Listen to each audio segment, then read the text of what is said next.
a brief self-introduction.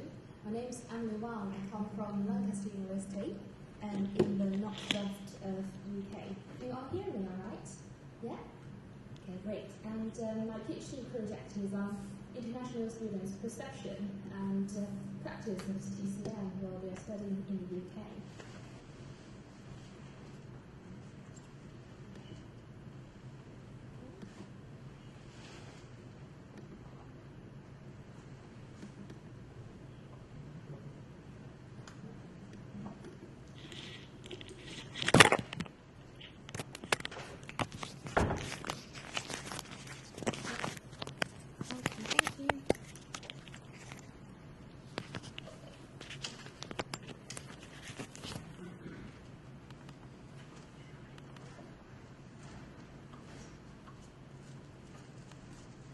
Okay, so imagine you open your eyes in the morning in a foreign country and everyone is speaking Chinese and you're not on holiday as you have got 2 important deadlines and 3 exams in the following 2 weeks. Your inbox is overflowing. A supervisor just sent you a message, have a few manner comments, which actually means please rewrite completely. How would you feel? Screaming. That's how Chinese international students feel every day while they're studying in the UK. So my study consists of a systematic literature review of international students' health and well-being, especially their stress, anxiety, and depression. And also, based on this systematic literature review, I came up with my own research questions. I will give a brief introduction of my methodology and some preliminary results findings from a qualitative part of study, and then some implication of this study.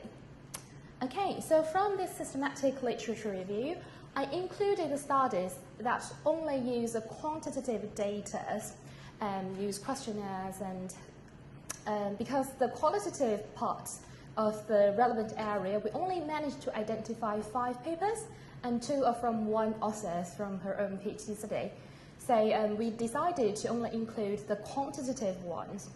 And the themes that emerging from review seem to suggest lots of the studies have been concentrating on their acculturation and well-being. Are you all familiar with this acculturation thing? So how, when you're adapting from one culture, moving to another one, how well you adapt to that local culture, that is what we call acculturation. So lots of studies have been looking at how their acculturative stress been affecting their overall well-being. Another salient issue is their English proficiency. It has been viewed as pertinent to their distress. And also, the social support has been found positively related better mental health, which is reduced stress and depression, and also some cultural inclination towards access to psychological service. So basically, the reports from various universities have been reporting, although with the increasing number of Chinese international students on their campus, their access to the university health service and counseling service are rather low. So they have been investigating the root reasons for this phenomenon, and the Chinese culture has been the answer to this question. So they're more likely to express their emotional and mental health, like stress and depression, in a more somatic way, like complaining about their loss of hair, loss of appetite, not sleeping well, and headaches, rather than complaining straight away, say, I feel so stressed and I feel a bit depressed. So that is some culturally related expressions. And last but not least, there are only 2 studies we have identified been investigating their attitudes towards using TCM therapies. Okay, so from this literature review, we can find there's quite a few gaps we can fill in the future research.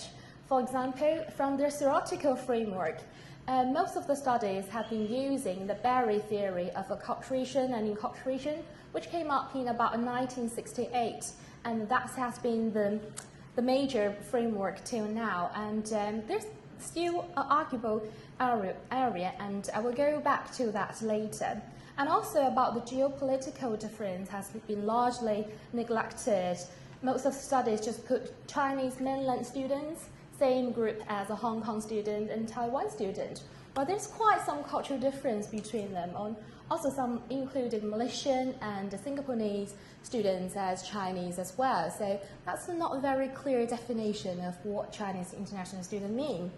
And also, there seems to be assumption that all these Chinese students, the best solution to their well-adapted journey will be acculturated, will be integrated. Well, given the data that most of the students, nearly half of them, just come here for UK for a master degree, which is 1-year course, and after that they will go back to China. So if we suggest integrated will be the best way, is that very true? Yeah, we still have a question mark there. So maybe if they keep their own cultural ways, that could be a solution as well. So there's a shortage of Chinese cultural specific terms, especially like the TCM expressions, when they have been using massively in China, has not been mentioned in the papers that we have identified. And also the limited tools, the only available ones are ASSIS and the DEX ones, but these terms are basically a direct translation from the valid questionnaires from America. So if we just adapt that and translate and back translate into Chinese, we're still not sure if that is the best way to assess Chinese international students' mental health. So the translation will be an issue involved. Also, we need to be quite specific about the campus. Is it a very highly diverse campus? Does it have a rich Chinese cultural life? Do they have a Chinese society to support them? That could influence the Chinese international students' experience while they're on campus as well. Okay, so based on the studies, we have came up with our own research questions that are, what are the health beliefs and experience of Chinese international students? And also, what are their health beliefs and health needs of these students, and what strategies do they employ to achieve well-being while they're in the UK? So here's a brief flowchart of the study.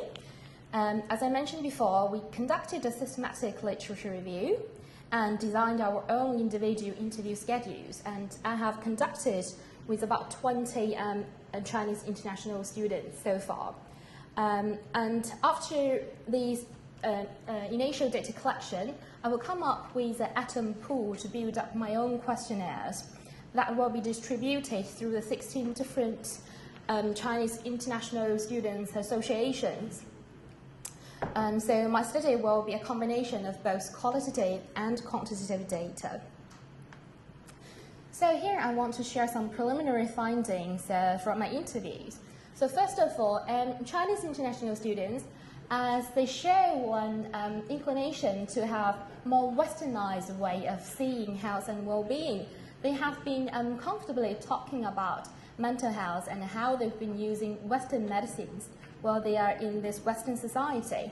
But when it comes to the concepts of health and well-being, they repeatedly come up with this peace and balance concept to describe when they are feeling well.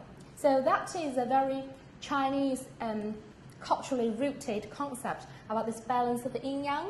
So that suggests these Chinese students, they have this openness to the Western concept, but probably they are not aware of this due deeply in their mind. They have this idea of this balance. And also, there's a continuum of social connectedness on their health-seeking behavior. Some of the students have been very independent on their health decision-making. Some even made their own decision on operations when they're in the UK using the NHS. And some others have much more close, let's say they depend on their parents' suggestions. The first thing they will do when they're not feeling well will be turn to their parents, although they're far away from here. And they show a trust in the Western advanced technologies, but when it comes to their daily practice, they have been mentioning about the different diet practice, about the soups from Guangdong and Hong Kong, the students, and also about their daily practice. It's still very much embedded in the TCM concepts. And also this stigma and attitudes towards emotional well-being and mental health has been noticed. Very interesting, I noticed some geopolitical difference when they come to talk about how their first adaptation experience when they come to the UK. Some students from Hong Kong, they feel in Lancaster, where I feel rain a lot, and they complain it's too dry. Their skin have dried to bleed. They can see that. And the next day, I interviewed a student from the very northwest of China, where they rain very little during the year. And she really likes the moisturized air here. So it's a quite a big difference, given that China is a big country. And geographically, there's quite a difference of the weather and the environment difference. So that's something to be noticed as well. So where can this TCM help with their well-being? So first of all, for strategies, we can suggest the most commonly used one and the most easily accepted one will be using acupuncture, and also counseling with some more Chinese culturally sensitive surveys with the words from the 7 emotions will be helpful. And also herbal ingredients, it's comparatively low acceptance rate because of it's quite expensive given the practical reasons and also the taste. Okay, and okay, so for this study and TCM's studies, we can see that as an alternative route or complementary route that could help enhance Chinese international students' well-being while they're studying in the UK. And these combined methods of both qualitative and quantitative data will provide us with good overall picture of their health and well-being. And also for theoretical models, some theories from sociology will be helpful, and also from intercultural communications, rather than just the barrier theory on acculturation. So the finding of my study hopefully will shed some light on better understanding of this issue and make some practical suggestions to the policy makings. So that's from me. Thank you very much. Thank you, Dr. Wang.